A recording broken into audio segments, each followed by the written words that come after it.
Bethlehem की ओर यात्रा। इस आगमन काल में हम बेथलेहम की ओर यात्रा कर रहे हैं 25 तारीख प्रभु यीशु का जन्मोत्सव मनाने के लिए, और हम यात्रा कर रहे हैं उस बेथलेहम की ओर।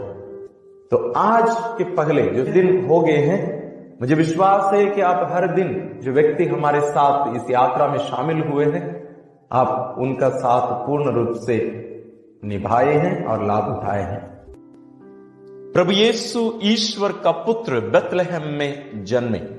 आज भी वह शब्द शरीर धारण करना चाहता है। आज भी उन्हें मरियम की जरूरत है। आज भी उन्हें बेथलेहम की जरूरत है। आज हमारे साथ एक विशेष व्यक्ति जुड़ रही है, जिनके द्वारा ईश्वर का पुत्र इस दुनिया में आए। वो ईश्वर की मां और यूसुफ की पत्नी मरियम। आज मां मरियम हमारे साथ जुड़ रही हैं। आइए हम उनके बारे में थोड़ा सा हम अपनी बातों को थोड़ा ध्यान में रखकर उस दृष्टिकोण से आज हम इस यात्रा उनके साथ हम प्रारंभ करें और आगे बढ़ें। मरियम योकीम और अन्ना की पुत्री है और संत यूसुफ की पत्नी, ईश्वर की मां मरियम। हम इनके बारे में और भी बहुत सारी बातें वचन में भी पढ़ सकते हैं। उस पर आधारित जो शिक्षा हमारे पास आई है, जो शिक्षा हमें मिली है, उस शिक्षा से भी हमें बहुत कुछ जानने को मिलता है मरियम के बारे में।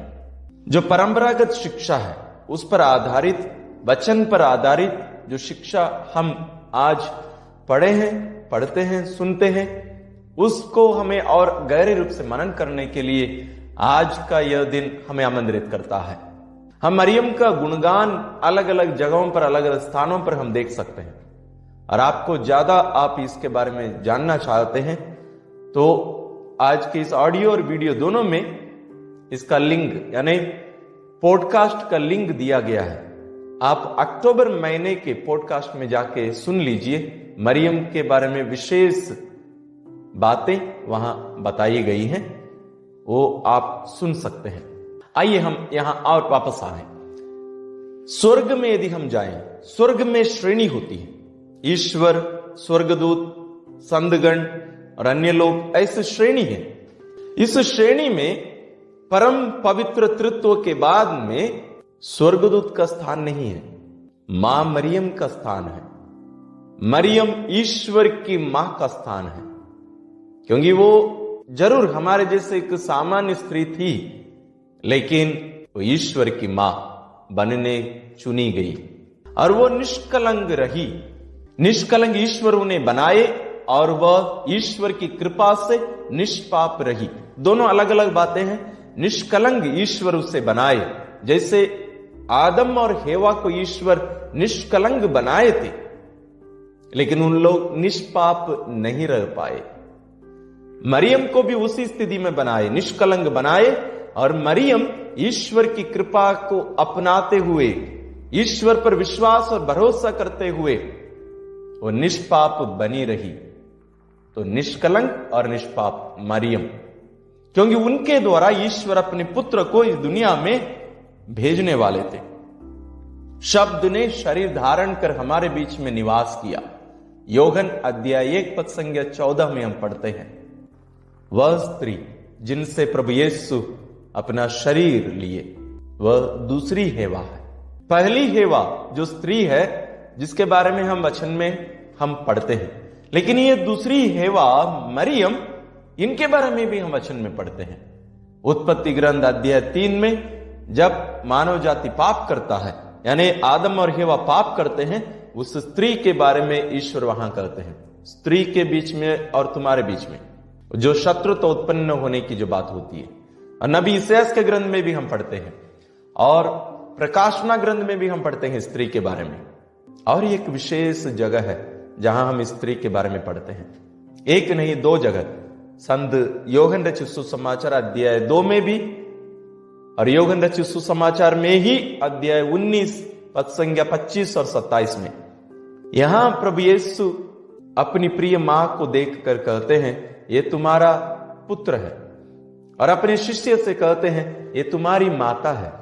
और अपनी मां को देखकर मां कहकर नहीं बुलाते हैं, भद्रे स्त्री, वो है ये स्त्री, जो वो स्त्री जो हमारी मां है। अभी हेवा नाम का अर्थ है जीवितों की मां, लेकिन ये दूसरी हेवा मरियम का अर्थ है सभी उद्धार किए गए लोगों की मां, जिन्हें ईश्वर अपनी संतान बना लिए हैं, उनकी मां है मरियम।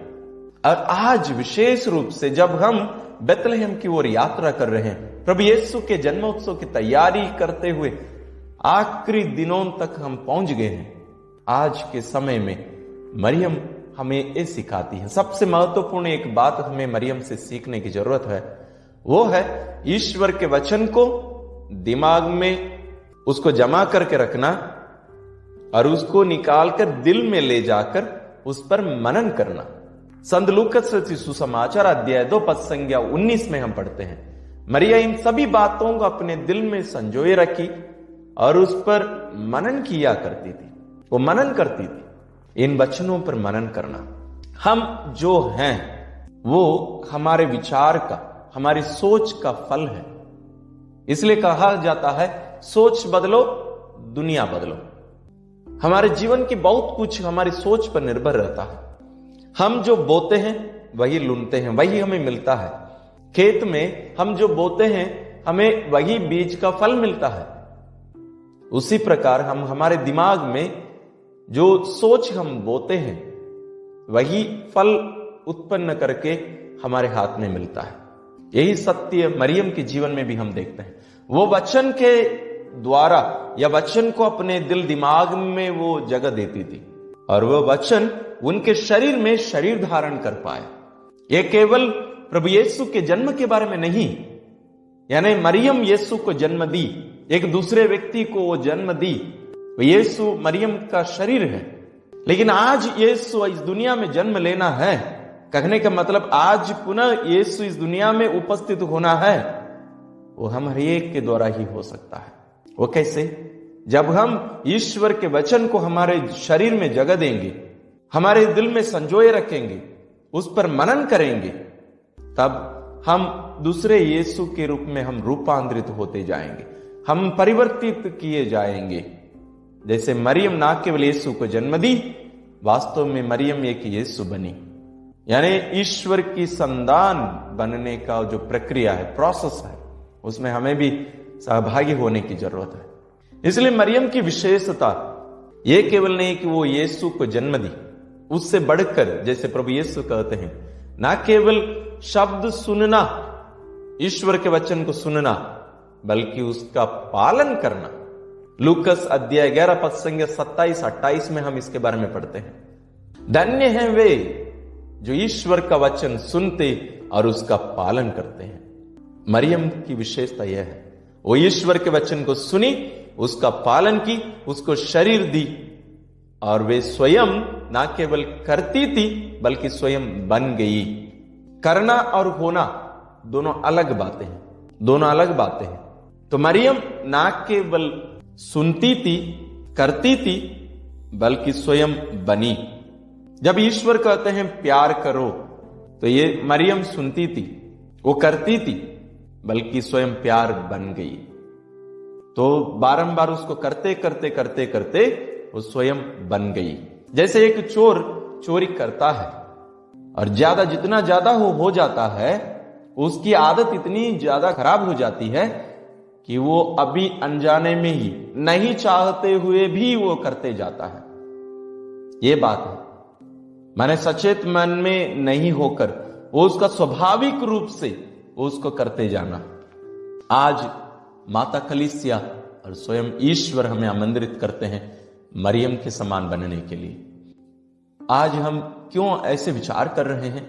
क्योंकि आज हमें अपने जीवन में अनुभव करने के लिए हमें उनकी उपस्थिति बनना ही पड़ेगा। नहीं तो हमारे लिए एक क्रिस्त जयंती, क्रिसमस, ये सब निष्फल रहेंगे, यानी इससे हमें कोई लाभ नहीं होगा।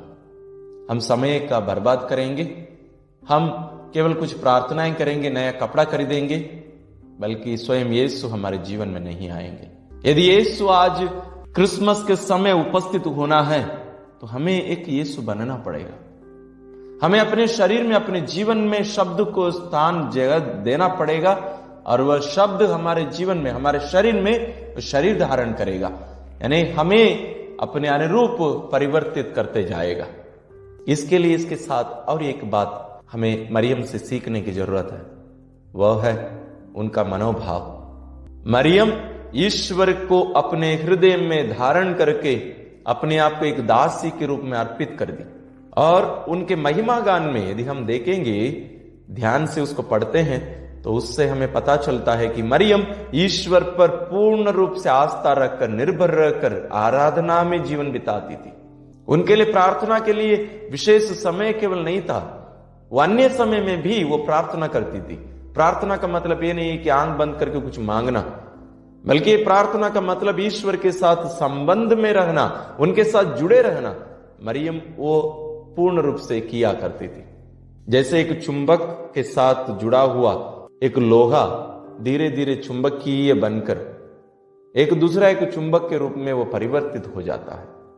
जितना ज्यादा लोहा चुंबक के साथ रहता है, उतना उसमें चुंबकीय गुण वो उसके अंदर आते जाता है। उसी प्रकार मरियम ईश्वर के साथ इतना हमेशा जुड़ी रही, वो ईश्वर के स्वभाव को अपनाती गई। हमारे लिए बपतिस्मा यही है, यीशु के साथ संयुक्त होना, यीशु के साथ कलम किए जाना। हम सभी यीशु के साथ कलम कर दिए गए हैं। इसी के बारे में ही संत पौलुस हमें बताते हैं रोमियों को लिखते हुए अध्याय 11 पद संख्या 17 में कि हमारे यीशु के साथ कलम कर दिया गया है।